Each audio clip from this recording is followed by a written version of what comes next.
Renz. Ayun na, go. Guys, nagpahilot ang aking papa.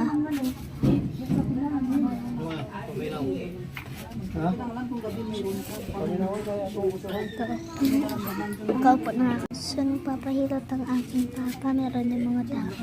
Ayun, tagahilot ang si papa. Tapos itong aking mama. Guys, inom ako ng OA. Pagkano na pagmusik-sik na marami krayo hangin mo na hirap galawin na Parehas pa po kami na hilo.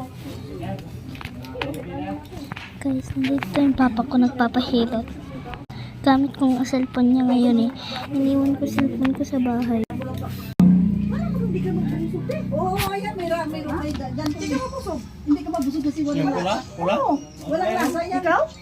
Binigyan ka rin Okay guys. Binigyan ko ni Lisa, bago lang yan, dalawang kilo. ay hindi mo lang alam pag mahilot ka rin yung Ayaw yung kahit kasi yung pala parang wala akong lasa.